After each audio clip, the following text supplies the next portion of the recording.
दिन, कहीं बीते ना ये रातें, कहीं बीते ना ये दिन। गाता रहे मेरा दिल, तू ही मेरी मंजिल। कहीं बीते ना ये रातें, कहीं बीते ना ये दिन, कहीं बीते ना ये रातें, कहीं बीते ना ये दिन।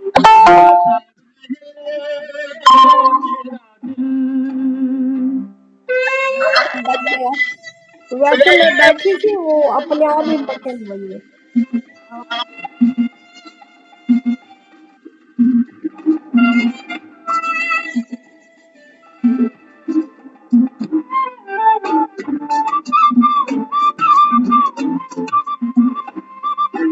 प्यार करने वाले अरे प्यार ही करेंगे, चलने वाले चाहे जल जल मरेंगे। प्यार करने वाले अरे प्यार ही करेंगे, जलने वाले चाहे जल जल मरेंगे। मिलके जो धड़के हैं तो दिल हरदम ये कहेंगे, कहीं बीते ना तो कहीं बीते ना ये रातें, कहीं बीते ना ये दिन। गाता रहे मेरा दिल, तू ही मेरी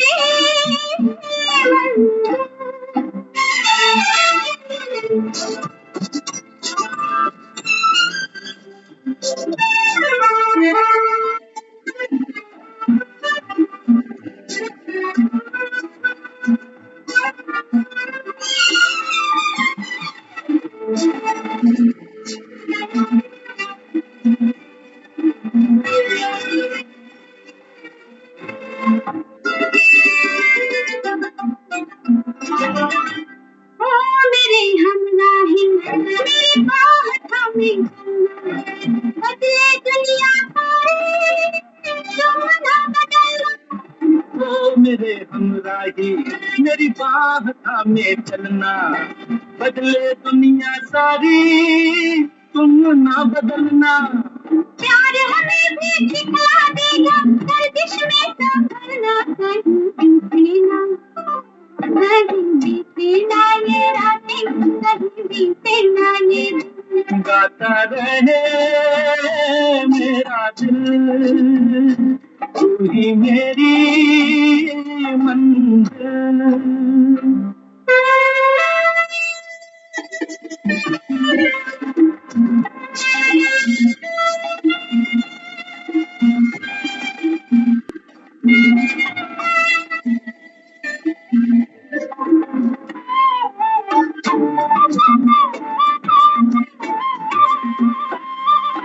दूरियां अब कैसी अरे शाम जा रही है, हमको ढलते ढलते समझा रही है।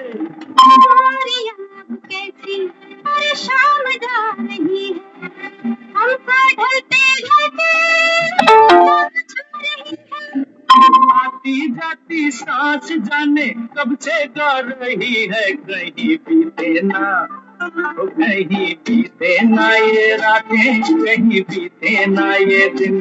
गाता रहे मेरा दिल, तू ही मेरी मंजिल है। कहीं बीते ना ये रातें, कहीं बीते ना ये दिन, कहीं बीते ना ये रातें, कहीं बीते ना ये दिन। गाता रहे मेरा दिल।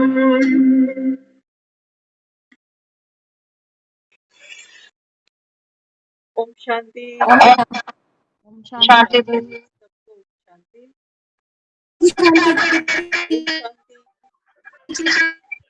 गाता रहे मेरा दिल, तू ही मेरी मंजिल। बाबा कहते संगम पर अगर ये दिल गाता है, कहीं बीते ना ये रातें, कहीं बीते ना ये दिन।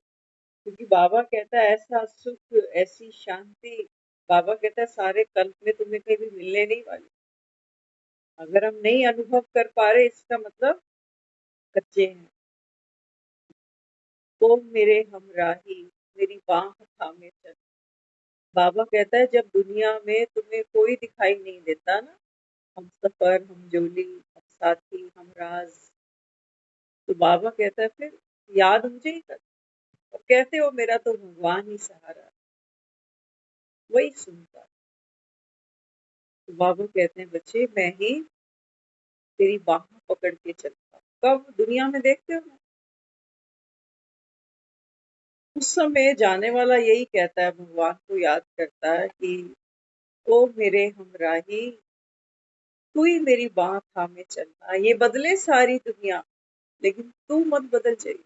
ये तो कह रहे हैं राम का प्यारा हुआ, लेकिन राम अगर उस समय ये कह दे कि भी मेरा प्यारा नहीं है, राम तो स्वीकार करता है सब, चाहे कोई रोगी है, गरीब है, बीमार है, सबको गले से लगाता है। इसीलिए बाबा कहते हैं बच्चे मुझे याद करते हो। दुनिया में तो दुखियारे का कोई भी नहीं। तो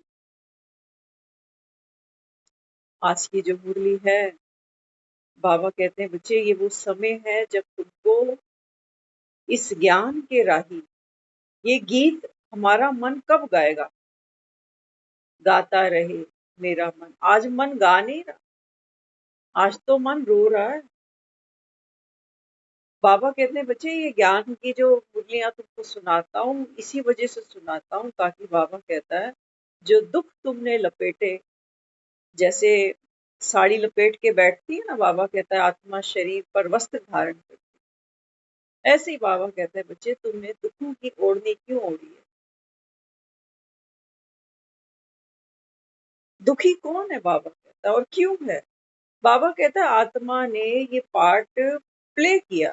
प्ले मान, प्ले को हिंदी में क्या कहते हैं? खेल। और खेल किस लिए खेले जाते हैं? मनोरंजन के लिए या दुखी होने के लिए? हाँ? तो बाबा कहते हैं बच्चे वास्तव में ये वो समय है जब आत्मा नॉलेजफुल बनती है। सुख और दुख, बाबा कहता है ये दोनों पार्टे हैं। ना तो तुम पूरी जिंदगी सुखी रहने वाले हो, और ना बाबा कहता है दुखी। हाँ? तो बाबा कहते हैं बच्चे अब तो घर ही जाने का समय आ गया, अब तो घर ही चलना। तो बाबा कहता है फिर ये दुख और दुख के कारण इनको भूलो। घर में भी बाबा कहता है तुम दुखी होके गए तो इसी को दुनिया गति कहती है। लास्ट में कहते हैं ना जाने वाले की गति अच्छी कराओ। तो गति अच्छी के लिए फिर वो क्या क्या करते हैं? ब्राह्मणों को बुलाते हैं, हाँ, अच्छा संस्कार करते हैं, खुले दिल से दान करते हैं, पीछे से पाठ करते हैं, यही सब करते हैं अच्छी गति कराने के लिए। किसी को नाराज नहीं करते, किसी पंडित को नाराज नहीं करके भेजेंगे। जो दान जो मांगेगा उसको खुले दिल से देते जाएंगे। बाबा कहते हैं बच्चे ऐसे थोड़ी गति होती है। जिन आत्माओं को तुम संतुष्ट करने चल पड़े दान देकर, बाबा कहता है यहाँ कोई संतुष्ट होता ही नहीं। वो ब्राह्मणों की तो ये रोजी है, जाके देखो वहां पर। और रोजी बाबा कहता है कमाई है उनकी, तो कमाई तो बाबा कहता है पूरी पड़ती किसको? किसको संतुष्ट करने चल पड़े? तो बाबा कहता है बच्चे अब अपनी गति स्वयं करो। गति माना हाउ टू रीच होम। घर जाना है, लेकिन कैसे जाना? घर पहुंचना कैसे है? भटक कर, उदास होकर, दुखी होकर, दूसरों को दुख देकर, ऐसे घर जाना है? ऐसे तो दुनिया जा रही है, दुख भी भोग रहे हैं और एक दूसरे को कोस भी रहे हैं। तो भगवान को भी कोसने में कोई कमी थोड़ी रखते हैं वो। ऐसे तो दुनिया घर जा रही है, ये गति है, इसको कहते हैं गति। गति वो नहीं है जो हमने वो अस्थियों का लोटा उठाया और हरिद्वार ले गए कि फिर कहाँ ले गए, वो गति नहीं। अस्थियों को पानी में डालने से वहां ठंड नहीं पड़ती जाने वाले को। जाने वाले को बाबा कहता है ठंड यहाँ पड़नी चाहिए, क्योंकि आत्मा ने जाना है अगले शरीरों में। बाबा कहता है जा जाकर पाठ बजाना। तो बाबा कहता है ये शांत हुई, इसी जन्म में बाबा कहता है देखो कितनी अशांत है, कितनी अशांत। हर आत्मा पार्ट तो खेल रही है, लेकिन वो प्लेफुलनेस नहीं है उसके अंदर। कर्म तो कूट रहे हैं। बाबा कहता है पार्ट तो प्ले करते हो, लेकिन बाबा कहता है आपके प्ले में कोई प्लेफुलनेस नजर नहीं आता, कोई खिलाड़ी नजर नहीं आता। खेल तो चल रहा है, खिलाड़ी कोई भी नहीं। कौन ऐसा? हाँ, जैसे वो चेस देखते हो ना, शतरंज है तो क्या वो कुछ भी नहीं है। लकड़ी का हाथी है, लकड़ी का वजीर है, लकड़ी की रानी है, लकड़ी का राजा है। लेकिन जब हम खेलते हैं तो थोड़ी देर उनमें भी प्राण फूंक देते हैं। बाबा कहते हैं बच्चे आप प्लेयर हो। और प्लेयर क्या करता है ग्राउंड में? अच्छी परफॉर्मेंस देता है। उसको ये भूलता नहीं है कि मैं सिर्फ इस ग्राउंड के अंदर प्लेयर हूँ। बाबा कहता है ये जो दुनिया है ना, ये तुम्हारा ग्राउंड है। यहाँ बाबा कहता है आप सब इनएक्ट में हो, रोल प्ले कर रहे हो। लेकिन रोल में बाबा कहता है बच्चे जब खेलते हो तो चोट भी लगती है, गिरते भी हो, धक्का भी लगता है। कभी कभी अच्छा स्कोर भी करते हो, कभी कभी अच्छा स्कोर नहीं भी कर पाते, लेकिन वो ये भूलता नहीं है कि मैं प्लेयर हूँ। तुम, बाबा कहता है तुम भूल ही बैठे कि मैं आत्मा प्लेयर हूँ। तो लगता है कि भी मुझे जिंदगी में वो खुशी वो सुख तो मिला ही नहीं। अरे ये तो सिर्फ एक एपिसोड था सीरियल का, अभी तो 84 एपिसोड बाबा कहता है बाकी है। कितना बाबा कहता है तुमने पाया, और धीरे धीरे बाबा कहता है कितना तुम गवाते गए। आज बाबा ने मुरली में कहा कि देखो दुनिया मुझे कैसे कैसे याद करती है। क्या कहते हैं? सच्चे पातशाह क्या नहीं करते रे। बाबा कहते हैं देखो मुझे लोग बादशाह कहते हैं, पातशाह, किंग।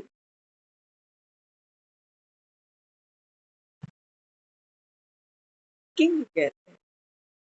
कल हम जहाँ सत्संग में बैठे थे वहां एक शब्द उन्होंने चलाया, देवो सज्जन आसीसनिया होवे साहिब संग में। माना जिन्होंने शरीर छोड़ दिया उनकी तस्वीर वहां पड़ी है, और वो ये अरदास कर रहे हैं कि सभा में जितने भी लोग यहाँ बैठे हैं ना, ये सब मिलकर दुआ करें कि ये जाने वाली आत्मा है ना, इसका मेल किससे हो? साहिब से हो। बाबा कहते हैं बच्चे ये ग्राउंड है, इसी ग्राउंड में मेल होता है। इसी ग्राउंड में बाबा कहता है आत्मा परमात्मा से मिलन मना सकती है। बाबा कहता है वो भी कब? जब आप भी, बाबा कहता है, देह में बैठे होगे, और आपकी तरह बाबा कहता है मैं भी एक देह में बैठा हूँ। तब बाबा कहता है तुम मुझे रिकॉग्नाइज कर सकते हो, पहचान सकते हो, मुझसे सुख अनुभव कर सकते हो, मेरे जैसे ज्ञानवान बन सकते हो। लेकिन हमने भक्ति में भगवान से मिलने का मतलब सिर्फ इतना ही समझा कि भगवान के दर्शन हो जाए, कि भगवान का दर्शन हो जाए। सबसे बड़ी बात तो हमको मोक्ष मिल जाए, मुक्ति। उसके बाद जो हम जीवन जी रहे हैं इसमें हमको सब सुख मिल जाए ये। लेकिन बाबा कहता है क्या तुमने कभी सोचा कि तुम जो हो ना, हाँ, अभी हम यहाँ क्लास में बैठ रहे थे तो वो मन मन में एक लाइन चल रही थी। अभी हम अक्सर सुनते हैं वाणी में, एक नूर से सब जग उपजा। एक नूर से, नूर माना रोशनी, प्रकाश। एक नूर से सब जग उपजा, को भले को मंदे। अभी हम यही सोचते सोचते, बात करते करते बाबा से यहाँ बैठ गए। मैंने कहा बाबा ये जो एक नूर से सब जग उपजा उपजा ना, ये सब जग की बात नहीं हो रही, ये तो सिर्फ सत्ययुग और त्रेता तक की बात हो रही। उस एक नूर से जो उपजा है वो केवल, बाबा कहता है ये है डिवाइन सोल्स। और बाबा कहता है उसके बाद बाबा कहता है जैसे चिराग तले अंधेरा। देखो आत्माएं तो सब उसी घर से आती हैं, उसी पिता के हम सब बच्चे हैं। लेकिन बाबा कहता है बच्चे, इतनी सारी सृष्टि की आत्माएं हैं जो बाप समान नहीं बनती हैं, ना ज्ञान सुनती हैं, ना संस्कार परिवर्तन करती हैं। उनका बाबा कहता है पाठ नहीं है, लेकिन फिर भी बाबा कहता है एक नूर से सब जग उपजा। क्योंकि हमने भक्ति में इन देवी देवताओं को अपना कुल देवता कहा है, कुल देवी कहा है। तो बाबा कहता है बच्चे आपसे ही ये अनेक धर्म बाबा कहता है आगे फैलते हैं। तो पूर्वज कौन है? बाबा कहता है आपको, आप देवता बाबा कहता है इस सृष्टि के पूर्वज बन जाते। तो ऐसे बाबा कहता है देखो ये एक नूर से ही सारा जग उपजता है। लेकिन धीरे धीरे बाबा कहता है फिर ये जो विकार आते हैं यही बाबा कहता है तुम्हारे दुख का कारण बनता है। लेकिन हमको माया इतना अंधा बना देती है कि हमको हमारे अंदर वो विकार दुख दे रहे हैं ये समझ नहीं आती है। इसी को बाबा ने कहा है गांधारी। बाबा कहते हैं तुम्हारे दुख का कारण तुम्हें क्या लगता है? जब घर में पैसा नहीं आता, किसी से बनती नहीं है, या बीमार ही रहते हैं, तो हमने पढ़ा है शास्त्रों में कि भगवान ही भेजता है, भगवान ही किस्मत देता है, भगवान ही जीवन और मरण वही तय करता है, सब कुछ उसी के हाथ। तो हमारा उससे शिकायत करना, उसके आगे मिन्नत करना, उसके आगे नाक रगड़ना, ये सब हमको लाजमी सा ही लगता है कि अगर ये राजी हो जाए, अगर ये हमसे प्रसन्न हो जाए तो सब दे भी सकता, क्योंकि रहम दिल भी बहुत है। हम गलती करते हैं तो हमको सजा देता है, माफी मांगते हैं तो माफ भी कर देता है। बाबा कहते हैं बच्चे मैं जो भी पार्ट प्ले करता हूँ ना, करता संगम पर बस, बाकी तो बाबा कहता है सब मेरी यादगार मनाते हो। तस्वीरों से बाबा कहता है कोई पेट थोड़ी भरते हैं, तस्वीरों से थोड़ी, तस्वीर थोड़ी बात करती है। बाबा ने एक मुरली में कहा, बाबा कहता है बच्चे तुम केवल चित्र मत देखो, चरित्र देखो। बाप समान बनने के लिए बाबा कहता है तुमको बाप जैसा चरित्र बनाना पड़ेगा। तो सबसे पहले तो बाबा कहता है आप नॉलेजफुल बनो। नॉलेजफुल बनोगे, बाबा कहता है तुम्हारे जैसा दुनिया में कोई सूरमा नहीं। आज हम एक प्रोग्राम में गए तो देखो हमने महसूस किया कि एजुकेशन दुनियावी तो सबके पास है। आज एक स्कूल में जाना हुआ हमारा, और वहां पर एक एनजीओ से हमें भाई भी मिले। तो वो बता रहे, कहते हैं एक नई जापानी टेक्नोलॉजी अभी हम लॉन्च कर रहे हैं जिसमें हम पेड़ लगाते हैं। आजकल तो पेड़ लगाना फैशन सा हो गया। वो लोग एक पेड़ लगाते हैं, अपनी फोटो फेसबुक पे डाल देते हैं कि भाई हो गया हमारा एक जन्म का, हमने जो प्रकृति से लिया वो दे दिया आज वापस। 5 मिनट में वो गड्ढा खोदा। लेकिन वो भैया बता रहे, वो कहते हैं देखो पेड़ तो सब लगाते हैं, लेकिन पेड़ की मॉनिटरिंग कोई नहीं करता कि जो पेड़ हम लगा कर आए। अभी मुझे भी याद आया, हम ममता दीदी आपको याद होगा हम लास्ट ईयर 15 अगस्त पे गए थे पेड़ लगाने। आज कुछ भी नहीं है, क्योंकि जब हम एक छोटा सा प्लांट वहां लगा रहे हैं, अभी वो पेड़ नहीं है, अभी वो प्लांट है छोटा सा। अभी तो उसको बहुत कुछ फेस करना पड़ेगा, कभी आंधी, कभी बारिश, कभी गर्मी, बहुत कुछ। मॉनिटरिंग तो कोई करता नहीं। ये तो वो हुआ कि बच्चा पैदा हो गया और किसी ने देखा ही नहीं कि भूखा है कि प्यासा है कि ठंड है कि गर्मी है, लावारिस छोड़ दी। तो वो भैया बता रहे, कहते हैं कि हम जो यहाँ पर ये सब कर रहे हैं, कहते हैं हम इतनी फास्ट ग्रो है, विद इन 2 इयर्स वो कहते हैं ये 20 फीट ऊंचा पेड़ बनेगा।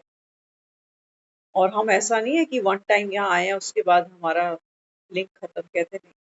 हम ऐसा कुछ इसमें मिट्टी में कुछ ऐसा हम डालते हैं कि सपोज अगर कोई कंटिन्यू पानी नहीं दे रहा, कुछ ऐसे एरियाज हैं जहाँ पर पानी की भी शॉर्टेज होती है, कहते हैं ऑलरेडी हम इतना कुछ इसके अंदर मिट्टी में डाल देते हैं कि इसको ऊपर से पानी की इतनी रिक्वायरमेंट भी नहीं होती।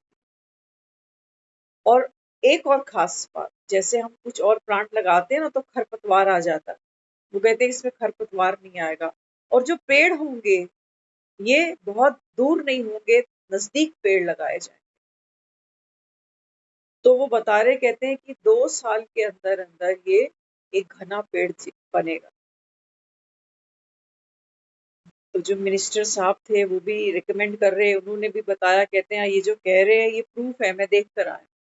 क्योंकि एनजीओ वाले बहुत आते हैं तो काफी कुछ प्रॉमिस करते हैं, लेकिन फुलफिल करना सबके बस की बात नहीं है। तो फिर जो वहां पर जो स्टेज पर एक टीचर महोदया थी, उन्होंने एक प्लांटेशन के बारे में जो बताया सबको, वो तो अपनी मुरली की याद दिलाता। वो यही बता रही थी, कहती कि देखो एक अगर हम अपने जीवन में पेड़ लगाएं, सोचो, उन्होंने एक अच्छी प्रैक्टिकल बात की। कहते सोचो अगर हम एक अपने जीवन में एक पेड़ लगाएं और उसकी मॉनिटरिंग अगर करनी हो, तो हमारी अब एज कितनी रह गई। अगर सपोज अगर हम 50 में खड़े हैं, 60 में खड़े हैं, तो हम कितना समय इस पेड़ को देख सकते हैं। और एक पेड़ बनने में अच्छा खासा समय जाता है। एक पौधे को पेड़ बनने में 2 साल नहीं, बहुत साल लगते हैं। आम का पेड़ देख लो, नीम का पेड़ देख लो, और नीम के पेड़ की तो ग्रोथ भी थोड़ी स्लो होती है। तो कहने लगी हम तो अपनी लाइफ में बस एक ही पेड़ लगा सकते अगर लगाएं तो, लेकिन आप जो यहाँ करके जा रहे हो, हम सब पर्सनली लुक आफ्टर करेंगे, जैसे हम अपने बच्चों को देखते हैं। तो वो सब सुन रहे थे तो हमको बाबा ध्यान आ रहा। मैंने कहा देखो, बाबा भी तो ये कहता है बच्चे, अब इस दुनिया में पेड़ पौधे तो चलो तुम लगा रहे हो कि एक प्लेनेट को हमको बैलेंस्ड करना है, कि ऑक्सीजन का लेवल, पोल्यूशन कम हो सके, है ना। तो हम जब एक और पॉइंट पर पहुंचे तो वहां एक और बात सुनी। किसी ने हमको स्पेस दिखाया, कहते हैं ये स्पेस कैसा लग रहा है। बहुत अच्छा था, फॉरेस्ट एरिया था वो सारा। तो हमने मोबाइल पर देखा, हमने कहा अच्छा लग रहा है। तो उन्होंने कहा हमको ये जगह खरीदनी है, हम यहाँ पर रिजॉर्ट बनाने जा रहे हैं। कहा अभी मैं कहाँ से आ रही हूँ। वो फॉरेस्ट बनाने की तैयारी कर रहे हैं और ये फॉरेस्ट को डिस्ट्रॉय करने की तैयारी कर रहे हैं, है ना। तो बाबा तो कहता है एक तरफ स्थापना होगी, एक तरफ विनाश भी चलता जाएगा। तो चलो, जिसका जो पार्ट है वो कर रहा है। अच्छा, हमने उनको भी बोला, मैंने कहा आपकी एग्रीकल्चर लैंड पड़ी है ना, आप थोड़ा वहाँ पानी की भी शॉर्टेज है, हम एनजीओ वाले को बोल के वहां पर लगवा देते हैं पेड़। तो वो कहने लगे, कहते नहीं वहाँ जगह की शॉर्टेज है, तो कंपेल करेंगे एक दो बारी, मे बी शायद इंटरेस्ट उनका डेवलप हो जाए। पेड़ लगाना, स्पेस ढूंढना और इनकी मॉनिटरिंग करना, ये एक अलग कॉन्सेप्ट है। होना चाहिए, मस्ट होना चाहिए, क्योंकि हम ही कह रहे हैं कि ग्रीन दिल्ली, क्लीन दिल्ली। लेकिन बाबा सिर्फ दिल्ली की बात नहीं करता, बाबा तो पूरे विश्व की बात करता है। बाबा सिर्फ प्रकृति की बात नहीं करता, बाबा तो ह्यूमन बीइंग की भी बात करता है। बाबा कहते हैं बच्चे, जब तक ह्यूमन बीइंग, बाबा कहते हैं ये मेरी सर्वश्रेष्ठ क्रिएशन है, आप मनुष्य आदि। बाबा कहते हैं अगर ये क्लीन माइंड बन गए, अगर ये ग्रीन माइंड बन गए, तो बाबा कहता है फिर सारी दुनिया क्लीन हो जाएगी। तो जैसे पेड़ जरूरी है, ये एजुकेशन हम सब जगह दे रहे हैं, पेड़ जरूरी है ना। आज महसूस होता है कि वाकई आने वाला जो समय होगा, कुछ साल होंगे, क्योंकि अभी जब कोविड आया था तो यहाँ तक बात आ चुकी थी कि आने वाले समय में अभी भी हम बहुत लोगों को देखते हैं जो मास्क पहन के चलते हैं। सचमुच आपने भी देखा होगा, हम तो कोविड के समय में भी मास्क नहीं पहन पाते थे। ऐसा लगता था कि अगर मरना है तो मास्क उतार के ही मरेंगे, इसको पहन के तो नहीं मरने वाले। और आज भी हम लोगों को देखते हैं, वो कहीं जाएंगे तो मास्क पहन के जाते हैं। आदत बन गई। डर, जीना सब चाहते हैं। तो बाबा यहाँ जो समझा रहा है ना, बाबा कहते हैं बच्चे आप भी एक एनजीओ समझो अपने को। एनजीओ माना non government organisation, non government. लेकिन बाबा कहते हैं फंडिंग देखो वो कहाँ कहाँ से लेकर आते, बिना फंड्स के कुछ नहीं चलता। बाबा कहते हैं बच्चे आप जहाँ बैठे हो, ये तो बाबा कहता है भगवान का कार्य है। कोई तन मन धन तुमने लगाया या बस कथा सुनने बैठ जाते हो?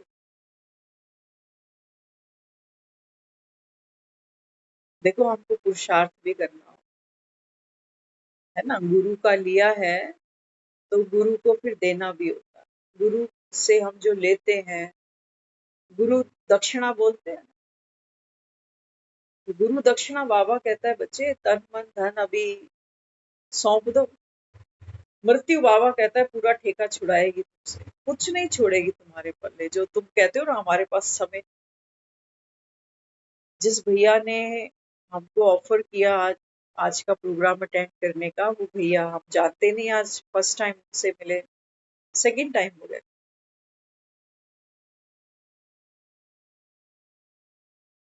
वो भैया एक जॉब भी करता है, एनजीओ में भी इंटरेस्ट लेते हैं, एनजीओ में भी फुली इंटरेस्ट के साथ काम करते हैं, और साथ साथ बाबा का बच्चा भी है। मोस्ट इम्पोर्टेंट, कल की वो लाइन हमको बार बार याद आती है। किसी ने बहुत एक अच्छी बात कही कि देखो अपना परिवार, अपना शरीर, अपने बच्चे, ये सब तो दुनिया कर लेती है, इसमें कोई मेडल नहीं मिलता हमको, कोई मेडल नहीं मिलता। ये तो सब कहते हैं जी भाई गृहस्थी है, जिम्मेवारी है। यहाँ हमारा मुंह भी है और यहाँ हमारा लोभ लालच भी है कि मेरे है ना, मेरे बच्चे, मेरा परिवार। तो यहाँ बाबा कहता है यहाँ तो तुम जो भी दे रहे हो ना, इसको दान नहीं कह सकते। दान करने के लिए हम दूसरे लोग ढूंढते हैं जो नीडी पीपल है ना, ऐसा ही है ना। बाबा कहते हैं बच्चे इस समय इस संसार में हर आत्मा दुख की भोगी, चाहे कितने भी पैसे में खेलती है, चाहे कितनी भी क्वालिफाइड है। लेकिन बाबा कहता है बच्चे जब तक आप अपनी इनर वैल्यूज को नहीं पहचानते हो, है ना। आज वो भैया ने सबको प्लांट भी दिए, प्लांट बांटना एक और बात है, लेकिन इसकी मेंटेनेंस बहुत बड़ी बात। बाबा कहते हैं 7 दिन में आत्मा को तो जान लेते हो, जन्म तो समझते हो कि अच्छा मैं आत्मा हूँ, इतना निश्चय हो जाता है। लेकिन बाबा कहते हैं बच्चे इसको पालेगा पोसेगा कौन? तुम्हारा बाप। वो तो मैं कर ही रहा हूँ, तभी तुमसे रोज मिलकर तुमको मुरलियां सुनाता हूँ। योग में बाबा कहता है तुमको पावर देता हूँ। तो भगवान इस समय हमको पाल रहा है, भगवान की छत्र छाया में इस समय हम पल रहे हैं। तभी तो ये गीत गाते हैं, गाता रहे मेरा दिल। लेकिन बाबा कहता है अगर तुम मेरी पालना में नहीं पल रहे हो ना, तो तुम्हारा तो दिल फिर कुछ और ही गाएगा। क्या गाएगा? बाबा कहते हैं वो यही गाएगा कि भी मेरा जो घर है, परिवार है, ये ऐसे ही ये बेलें बढ़ती चली जाए। बाबा कहते हैं बच्चे समय ही खत्म हो गया अभी तो। तुम तैयारी में हो, हेलमेट पहना, पैड पहने, बैट लेके खड़े हो, लेकिन तुमको स्कोर बोर्ड नजर नहीं आ रहा। वो दिखा रहा है कि देखो ओवर खत्म हो चुके हैं, तो तुम बल्ले घुमा रहे हो हवा में कि अभी इतने नोट कमाने। हर किसी को देखते हैं, अच्छे अच्छे लोगों को देखते हैं हम। आज जहाँ गए क्या बोले आपको, तो कई लोगों की पर्सनैलिटी होती है ना बहुत साधारण। तो हम जब अपने ऑफिस में आए तो हमने एक को कहा, मैंने कहा आज हम मिनिस्टर के पास होकर आया। मैंने कहा वो कहीं से मिनिस्टर लग नहीं रहा था, असली मिनिस्टर तो हमारे ऑफिस में बैठे हैं सूटेड बूटेड। हाँ, तो बाबा इस समय हम सब बच्चे हैं, हमारा इंटरेस्ट होना चाहिए कि हम भी भगवान के भगवान भी बूटे लगाने आया है इस दुनिया में। बाबा कहता है ना बच्चे, मैं तुमको नॉलेजफुल आत्मा बना रहा हूँ, तो बीज है ये बाबा कहते हैं बच्चे जाओ एक एक को बाप का परिचय देकर आओ, ये है प्लांटेशन करना। उनको बाबा कहता है आप प्रोत्साहित करो, कोर्स के लिए प्रोत्साहित करो, मुरली क्लास के लिए प्रोत्साहित करो, ताकि बाबा कहता है वो आत्मा बाप से अपना वर्षा ले सके।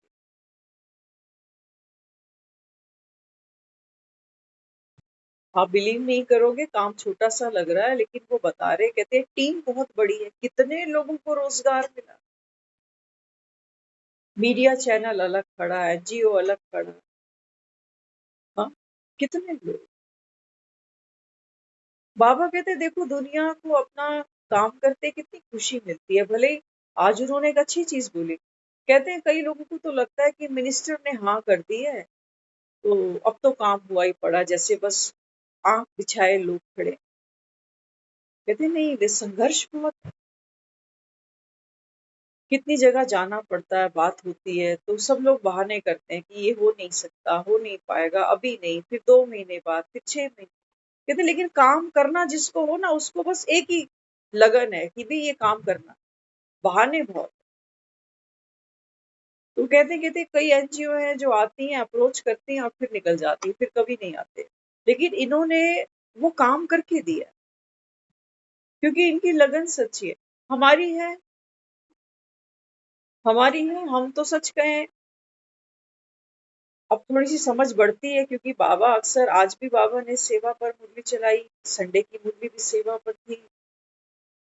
आज एक और वीडियो हमने देखा, अच्छा लगा हमें, मधुबन में, मधुबन से वो वीडियो आई हुई थी। तो उसमें बताया, वो भाई बता रहे थे, कहते हैं माता जी हैं, ये बहुत पुरुषार्थ करती हैं पढ़ाई का। मधुबन में ही वो रही हैं 4 महीने अभी।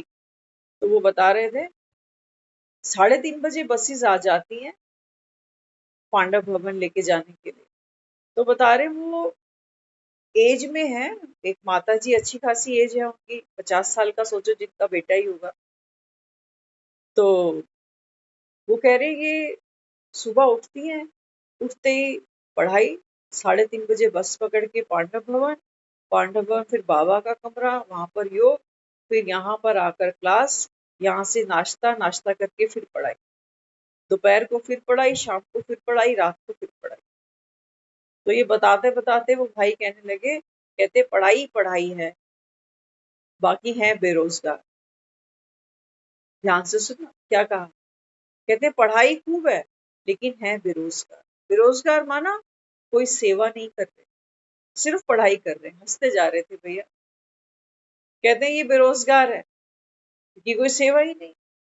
बाबा कहते हैं जब तक आप दोगे नहीं दूसरे को, तब तक बाबा कहते हैं तुम्हारी कमाई कहाँ से हो। तो तुम पढ़ते तो जा रहे हो, खूब मुरलियां, खूब मुरलियां, खूब मुरलियां, तो बाबा कहते हैं हो तो बेरोजगार। अब सोचो कोई पढ़ता जाए और कमाई कोई करे, बाबा कहते हैं तुम तो मूर्ख बनते हो फिर। और बाबा कहते हैं ये माया पीछे खड़ी है, वो तुमको पीठ ठोकेगी, शाबाशी देगी कि नहीं बहुत अच्छा काम करते हो, आप तो रोज मुरली सुनते हो। लेकिन बाबा कहते हैं तू बेरोजगार है, कोई इनकम तेरे पास हुई नहीं, किसी की दुआ तूने कमाई नहीं, किसी को बाप का संदेशा जाकर दिया ही नहीं। तो भैया हमको बता रहे थे, कहते हैं हमने कुछ दिन पहले अपने ही ऑफिस में डॉक्टर मोहित गुप्ता का भी प्रोग्राम रखा था, वो हार्ट स्पेशलिस्ट है। तो हम सोच रहे, मैंने कहा देखो बाबा के बच्चे कितने एनर्जेटिक है, सेवा से थकते ही नहीं। और हमको 9 बजे मोबाइल ऑन करके बैठना भी ये बहुत बड़ी बात लगती है। बाबा कहते हैं बच्चे तुम पोंगे पंडित मत बन के बैठे रहे, कि पंडित होता है ना वो जानता बहुत कुछ है, लेकिन बाबा कहता है बच्चे उस पंडित की भी गति नहीं होती।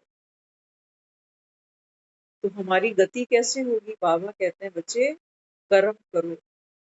इस समय बाबा कहता है संगम पर ये तुम्हारी कमाई का समय है। कमाई का समय। हम बाबा को थैंक्स करेंगे क्योंकि हमारे अपने मन में पर्सनली हमें याद भी नहीं है कितने सालों से हमारे मन में बार-बार आता था कि इतने स्कूल हैं आस-पास में, हम यहाँ अप्रोच करें, यहाँ चलें क्योंकि कई टीचर्स एब्सेंट होते हैं, पीरियड्स खाली जाते हैं बच्चों के, तो हम वहाँ जाकर क्यों नहीं सेवा कर सकते? लेकिन बस वो है कि करेंगे, करेंगे, कोई प्लानिंग होगी, कोई पेपर वर्क होगा तो करेंगे, करेंगे, करेंगे। लेकिन चांस की बात है देखो, कल संडे था, कल हम सेंटर पे ही थे उस समय, कोई 11:30 बजे। चांस की बात है, नहीं तो 11:30 बजे संडे वहाँ होने का मतलब नहीं होता। सुबह की क्लास हो चुकी होती है, तो चांस की बात है हम वहीं थे सेंटर पे। तो ये भैया हैं एनजीओ से, ये आज हमने पूछा उनसे, लेकिन वो आए, उन्होंने डोर बेल की तो हम नीचे गए, हमने कहा हाँ जी, तो वो कहने लगे ऐसे-ऐसे मैं एनजीओ से हूँ और हम एक स्कूल में कल जीके में एक प्रोग्राम मैनेज कर रहे हैं, तो आप लोग ज़रूर आइए। तो भैया ने नंबर लिया और व्हाट्सएप पर वो डिटेल आगे फिर भेज दी। आज हमने उनसे फिर जब मिले तो पूछा उनसे कि भई आपको ये आप कहाँ रहते हो? हमें तो लगा शायद संत नगर में ही होंगे वो। तो बताने लगे, कहते नहीं मैं यहाँ से नहीं हूँ, मैंने गूगल से सर्च किया तो आपकी डिटेल मिली। जबकि जीके में सेंटर्स हैं, ममता दीदी, जीके में सेंटर है, कालका जी सेंटर है, लेकिन भैया को डिटेल मिली हमारे यहाँ संत नगर। तो कहते मैंने सोचा चलो मैं पर्सनली जाकर इनवाइट करके आ जाता हूँ। तो हमने दीदी से बात की, दीदी कहते हैं नहीं ये बाबा की कमाल है, क्योंकि गूगल में तो नियर सेंटर और भी कहीं दिखा सकता था, लेकिन वो भाई यहाँ तक पहुँचा। तो हमने आज उन भैया को बोला, मैंने कहा भैया हमारे ही एरिया में स्कूल्स हैं और मेरी दिली इच्छा थी बहुत लंबे समय से, लेकिन मेरे को कोई प्लेटफॉर्म नहीं मिलता था। लेकिन अब आप साथ में हो तो हम अप्रोच भी करेंगे और वहाँ पर इस कॉन्सेप्ट को प्लस हमारी जो प्रायोरिटी होगी, देखो हमको अपने घर का वो पेड़ बनना है। एक पेड़ तो है जो हमने स्कूलों में, मैदानों में, खुली हवाओं में लगाया है। लेकिन बाबा कहते हैं बच्चे जो घर में तेरे दुखों का अंधेरा है, विकारों की तेज धूप है, इनसे बाबा कहता है इनको कौन बचाएगा? तो यहाँ पर ये बीज हमको लगाना पड़ेगा। आप सबके जीवन में सेंटर पर बैठते हो, कभी-कभी दीदी मैसेज करती हैं कि फलाना प्रोग्राम है, आओ। एक गैदरिंग से बहुत अच्छा प्रभाव पड़ता है दूसरों पर। यहाँ किसी के पास समय नहीं होता। देखो काम धंधे सबको करने हैं। बाबा तो कहता है बच्चे यही तो इस समय तुमसे डबल पुरुषार्थ लेने के लिए आया हूँ।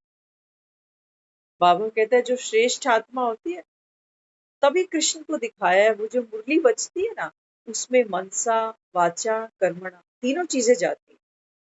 इन केस बहुत इमरजेंसी है, आप फिजिकली वहां नहीं बैठ सकते, नहीं आ सकते, क्या हमारी मनसा की दुआएं वहां जाती हैं कि बाबा मैं फिजिकली वहां नहीं हूँ, लेकिन मेरी पूरी अटेंशन वही है कि जितने भी लोग वहां खड़े हैं, जो फिजिकली वहां पर हैं, चाहे वो स्कूल प्रिंसिपल है, स्टाफ है, बच्चे हैं, एनजीओ है या अदर कोई भी इनवाइटीज, सबके प्रति बाबा का आकर्षण हो।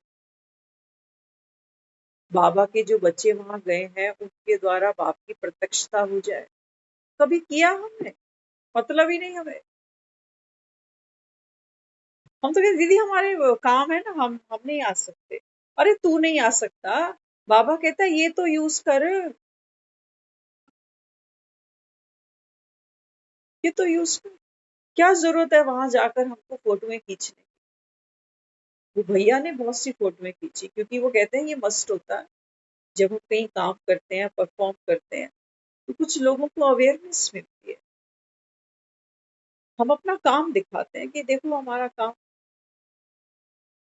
तो बाबा यहाँ समझाता है, बाबा कहते हैं बच्चे मनसा भी करो, वाचा भी करो, कर्मणा भी करो। जो बाबा कहता है तुम इस समय काम करोगे, जितने बाबा कहता है रोजगार के साधन अपना लोगे, ये मनसा वाचा कर्मणा ये सब हमारे रोजगार है। हम कुछ नहीं करते। जब कुछ कहने की बात आती है हम कहते हैं हम ना सुनाने में एक्सपर्ट नहीं है। ठीक है, बाबा कहता है मेरे सब नूर, बाबा कहता है मुझसे ही ऊंचा है, सबकी विशेषता है, सब बोलने में सूरमा नहीं है।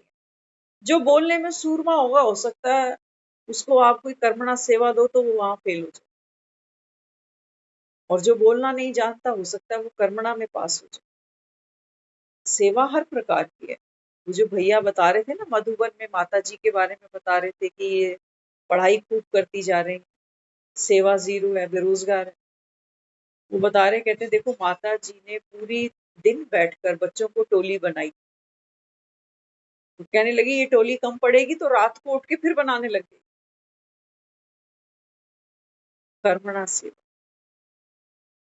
वो पढ़ी लिखी माता जी थी, एमए बीएड किया हुआ था उन्होंने, बोलने में इतनी सक्षम नहीं जितना वो बेटा उनका। हम डॉक्टर सचिन की बात कर रहे हैं। तो देखो बाबा कहते हैं बच्चे कोई ना कोई विशेषता होगी, मनसा की, वाचा की, कर्मणा की, कईयों में सभी है। कईयों में आप देखोगे सभी है। जैसे किशोर कुमार को कहते हो ना, डायरेक्टर भी है, प्रोड्यूसर भी है, एक्टर भी है, सिंगर भी है। कई तो बाबा कहता है मल्टी टैलेंटेड है। तो बाबा कहता है फिर जो जिसके पास है लगाओ, अपनी स्किल बढ़ाओ। बाबा कहता है बच्चे यही तुम्हारा इस समय संस्कार परिवर्तन का साधन भी बनेगा। यही बाबा कहता है यहीं से तुम्हारी दुआएं जमा होंगी, यहीं से बाबा कहता है तुम्हारा संस्कार भी परिवर्तन हो जाए। तो टीम पूरी एक तैयार ऐसी बनाओ। बाबा तो मुरलियों में पांडवों को भी कहता है कि भाई अभी माताओं को छोड़ दो, अभी बहुत रोटियां खा ली, अब खुद बना के खा लो, थोड़ा समय, क्या समय रह गया, है ना। लेकिन हमारा इंडियन कल्चर है कुछ तैयार इस तरीके से हुआ है कि घर का बेटा अगर झाड़ू उठाता है ना तो लोग शुभ नहीं मानते। कहते नहीं ये लड़कों के काम थोड़ी होते, ये लड़कियों का काम। तो बेटा अगर रोटी बनाने बैठेगा ना तो लोग सोचते हैं दुखी है, बीवी काम नहीं करती होगी इसकी, दुखी है बेचारा। बेचारा आपके मन में आता है किसी को देखकर ऐसे? सोचो घर जाओ और भाई अगर वहां पूड़ियां तल रहा हो बेडशीट बिछा रहा हो तो क्या आएगा, हाय मेरा भाई बेचारा, इससे सारा काम कराती है। आता है ऐसा मन में? हम देखते हैं ऐसे लोगों को, आज भी देखते हैं, रोज सुबह ही देखते हैं। हमें भाई ऐसे नहीं चाहिए, लेकिन हमें पति ऐसा ही चाहिए जो चाय भी बनाना जानता हो, बेडशीट भी चेंज करना जानता हो, समय पड़े तो रोटी भी बना ले। पति ऐसा चाहिए, भाई ऐसा नहीं चाहिए। बाबा कहते हैं बच्चे ये है देह का अहंकार, यहाँ दुख पाओगे। सोचोगे भाई तो मेरा बड़ा अच्छा है, भाभी तो पूरी ऐश है, और मेरी किस्मत कितनी खराब है।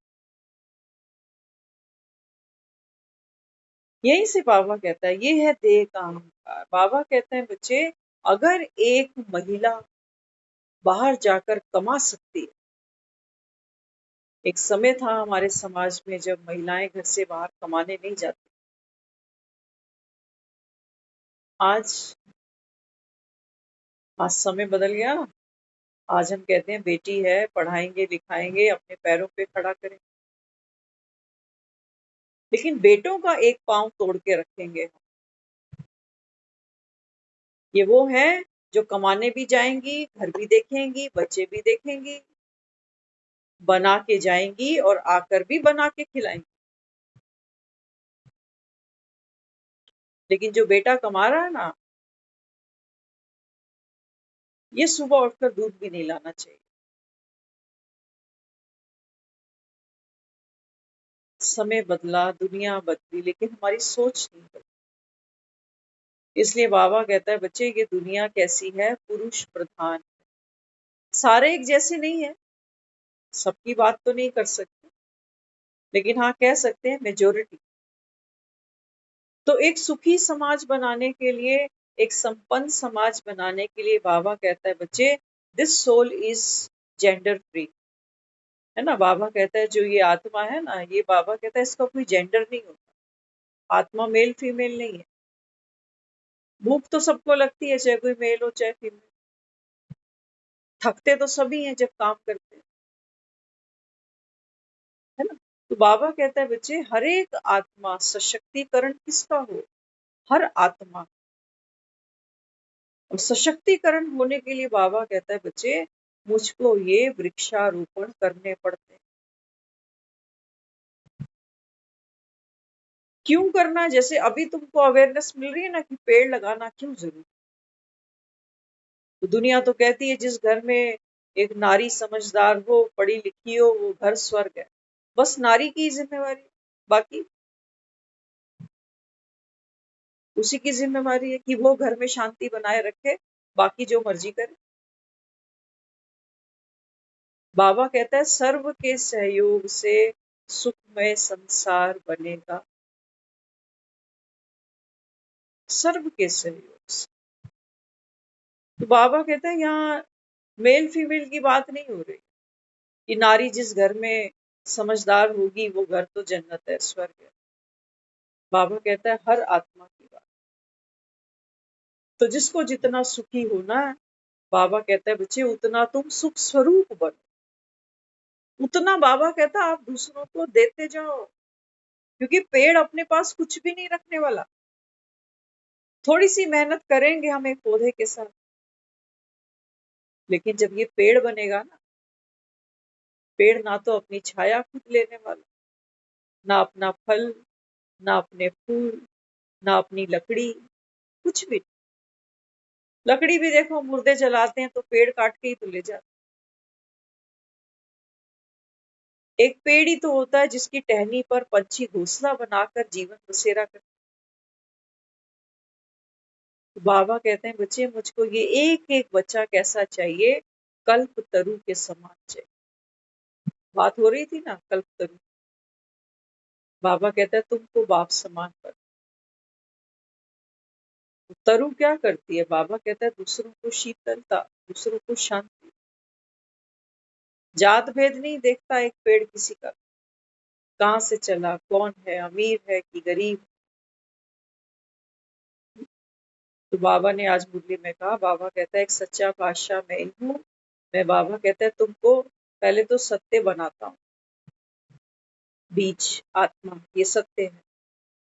तो बाबा कहता है सत्य सत्य बनाकर तुमको, बाबा कहता है मैं तुमको बादशाही भी देता हूँ। बाकी दुनिया में बाबा कहता है तुम कहते जाते हो सच्चे पातशाह, सच्चे पातशाह।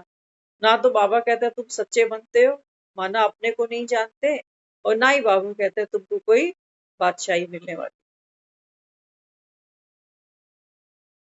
तो बाबा कहता है बच्चे ये वो अड्डा है जहाँ बाबा कहते हैं तुम बैठते हो।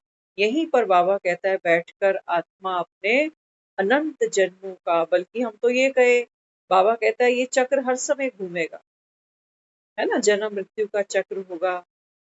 कल्प, बाबा कहता है ये चक्र है, ये बार बार घूमता है। तो इस समय बाबा कहता है बच्चे आप कल्प तरु की छाया पे बैठे हो।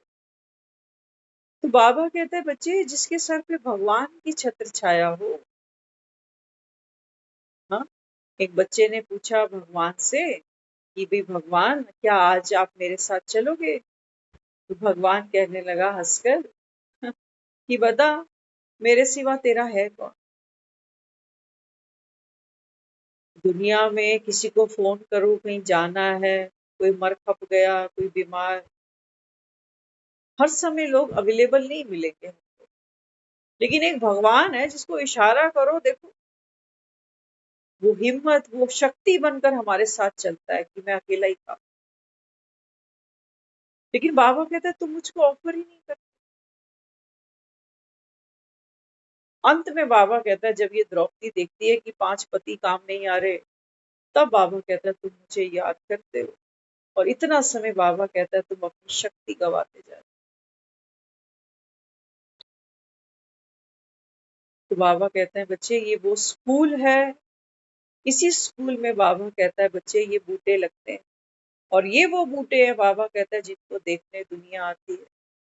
ये वो बूटे हैं बाबा कहता है जो कलयुग के अंत तक दूसरों को छाया देते हैं, सुख देते हैं, शांति देते हैं। तो सोचो भगवान कितना बड़ा काम कर गुप्त है।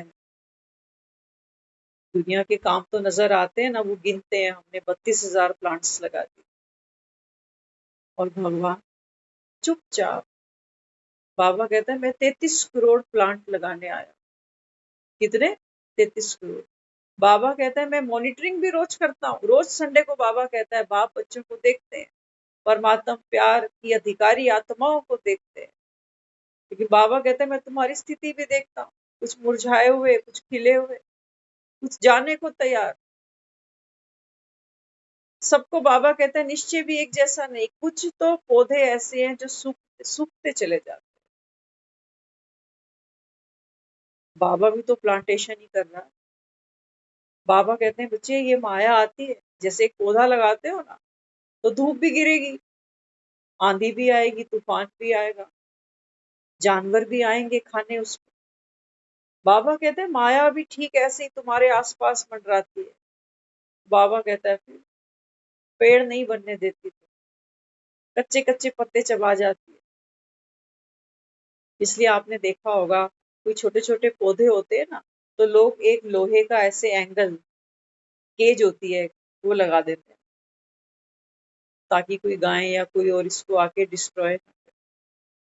तो बाबा कहते हैं बच्चे एक बाप की याद, योग युग तुम्हारी स्थिति अगर होगी ना, स्वमान में बाबा कहता है अगर तुम टिके रहे, तो बाबा कहता है कैसी भी आंधी तूफान आ जाए, ये बाबा कहता है तुमको डिस्ट्रॉय नहीं होने दे। तो हमको, क्योंकि वो तो जड़ पेड़ है, वो अपनी रक्षा खुद नहीं कर सकता, लेकिन हम तो चैतन्य में बैठे हैं। हमको समझ मिलनी चाहिए कि कौन सी बात ऐसी है, कौन सी परिस्थिति ऐसी है जो मुझको हिलाने के लिए आती है। इसीलिए बाबा अपने को कहता है बच्चे आप योग युक्त रहने का अभ्यास करो। अमृत वेले उठकर बाबा कहता है प्लांटेशन करो, पौधे को कब पानी देना है, कितनी धूप देनी है, ये समझ आपको होनी चाहिए। योग की धूप हो, ज्ञान का जल हो, दुआओं की खाद डालना बीच बीच में। ऐसे थोड़ी पौधे बड़े हो जाते हैं, ऐसे थोड़ी बच्चे बड़े हो जाते हैं। तो बाबा कहते हैं बच्चे आप चेक करो कौन सा पेड़ हो, हर पेड़ सुख देता है। खजूर का पेड़ मत बन, खजूर का नहीं बनना कि हम सोचे कि हम तो बहुत ज्ञान ले रहे हैं, लेते ही जा रहे हैं, लेते ही जा रहे हैं। बाबा कहते हैं सेवा टकेगी भी नहीं, धारणा टकेगी भी नहीं। अभी बाबा ने मुरली में कहा था, बाबा कहते हैं बच्चे धारणा के नाम पर कागजों पे मुरली लिखते हैं। बाबा कहते हैं कागजों पे मुरली लिखने से क्या फायदा। कागजों पर बाबा कहते हैं मुरलियां लिखने से क्या फायदा। बाबा कहता है ये कागज तुम किसी को लिख कर दो, उसको कुछ भी समझ में नहीं आया। तो इसके लिए बाबा कहते हैं बच्चे आपको धारणा मूर्त बनना पड़ेगा। बाबा का बच्चा बनकर कहीं जाना ये अपने आप में बहुत रिस्पेक्टफुल है, लेकिन हमारी धारणा, देखो धारणा नहीं होगी ना तो हम समय कभी नहीं निकाल पाए। धारणा मतलब प्रेम। आपको अगर कोई अभी खास फोन कर दे कि आजा जरा बहुत जरूरी है घर पे, रिश्ता देखते हैं, रोटी छोड़ के भी भाग जाते हैं, नहीं जाते। और कोई ऐसा बुला ले अभी, कहेंगे मेरी ना तबीयत ठीक नहीं है, आज फीवर है। ऐसा है ना, ऐसा है। तो बाबा कहते हैं बच्चे पेड़ कौन सा होना चाहिए। पेड़ बाबा कहता है सबके प्रति एक समान होना चाहिए, सबको आत्मा देखो। अगर अवेलेबल हो तो बाबा कहता है फिर ये नहीं देखो कि ये कौन लगता है मेरा, ये तो कभी काम आया ही नहीं मेरे, ये तो हमेशा ही मुझे मना करता रहता है कि ये नहीं हो पाएगा, वो नहीं हो पाएगा, मैं अभी ऐसे, मैं इतनी दूर, मैं उतनी दूर। यही तो बाबा कहता है तुमको बदल के दूसरे को बदलना था। वो देखता तो सही कि मैं तो इसके कोई काम नहीं आता, लेकिन ये बेचारा मुझे मना भी नहीं करता। बस बाबा कहता अगर उसने तुमको अच्छा भी मान लिया, मुख से नहीं भी बोला कि तू बहुत अच्छा है, लेकिन बाबा कहता अगर उसके मन में ये गंगा बह गई, क्योंकि अभी तक तो मैली बह रही थी, लेकिन आज अगर वो तुम्हारे में ये देखता है कि ये बेचारा मना नहीं करता, भले ही मैं इसको धोखा दूं पैसे का समय का, लेकिन ये बेचारा कितना भोला है। तो बाबा कहता है ये तेरी दुआ जमा हुई, क्योंकि इतनी देर के लिए बेटी थी वो उसने तुझ में देखी है। तो बाबा कहता बच्चे फिर जाते क्यों नहीं? अगर एक पौधा बढ़ता है ना तो बहुत खुशी होती है। जैसे हमारे बच्चे बड़े होते हैं धीरे धीरे हमें कितनी खुशी होती है कि अब तो बैठने भी लग गया, अब तो दांत भी निकाल रहा है, अब तो दौड़ने लगा, अब तो लिखने लगा, अब तो अच्छा लगता है कि हमने देखो बच्चे के ऊपर कितनी मेहनत की है। तो बाबा कहते हैं बच्चे जब आप मनसा वाचा कर्मणा करते हो तो सोचो भगवान को कितनी खुशी मिलती हो कि ये तूती अच्छी बजाता है, लोगों को पता नहीं कि ये बात तो मेरी ही कर रहा है, मैंने इसको बोला ऐसे बोलने के लिए, है ना। कोई बच्चे बातें करते हैं तो हमें बड़ा अच्छा लगता है, कहते हैं कितनी अच्छी बातें करता है कि आंटी आप कैसे हो, आप चाय पियोगे, आप मेरे खिलौने से खेलोगे, हमको बहुत अच्छा लगता है। लेकिन हमको ये नहीं समझ में आता कि ये बच्चे को सिखाने वाला कौन है, इसकी मम्मी, इसका पिता। तो बाबा कहते हैं बच्चे आप जब तक अपनी विशेषता को स्वयं अनुभव ना करो, ये नहीं सोचो कि तोतला बोलता हूँ, कोई बात नहीं, ये नहीं सोचो कि मैं तोतला बोल। अभी एक हम कुछ दिन पहले की बात है, एक अनुभव हुआ अच्छा, यही बात सामने आई थी। यूथ का प्रोग्राम था, यंग बच्चे थे काफी सारे, तो वो सबसे पूछ रहे कि आप यहाँ आ रहे हो, आपको कैसा लगा, कैसा लगा, कैसा लगा। तो एक बच्चा था उसने बात की, वो माइक पर आया, वो कहने लगा कि मैं तो सो रहा था सुबह, तो ये मेरा दोस्त है इसने मुझे फोन किया, कह रहा यार चल चलेगा 1-2 घंटे के लिए। मैं कहा कहाँ जाना है? तो कहने लगा कोई मेडिटेशन का प्रोग्राम है, चलेगा? तो कहता है वैसे तो मुझे पसंद नहीं है, लेकिन चलो इसने कहा, मैंने कहा चल चलता हूँ। बस उससे इतनी बात माइक पर बोली, सबको बहुत अच्छा लगा, क्योंकि सबके वर्ड्स तैयार होते हैं कि हम माइक पर क्या बोलेंगे, लेकिन उस बच्चे ने वो बोला जो विदाउट प्रिपरेशन था। जैसे एक छोटा बच्चा होता है ना, वो तोतला बोलता है, ओरिजिनल बात करता है। तो वहां पर जो सब बैठे थे वो खूब हंसे। उन्होंने बोला ये सच बोल रहा है, देखो कि मैं सो रहा था, इसने फोन किया, कह रहा चलेगा मेरे साथ, तो मैं तो आ गया। बाकी अच्छा है कैसा है रब जाने, मैं तो आ गया इसके कहने पे आ गया। तो जो भैया वहां नोएडा से आए हुए थे ना, वो भी हंस पड़े।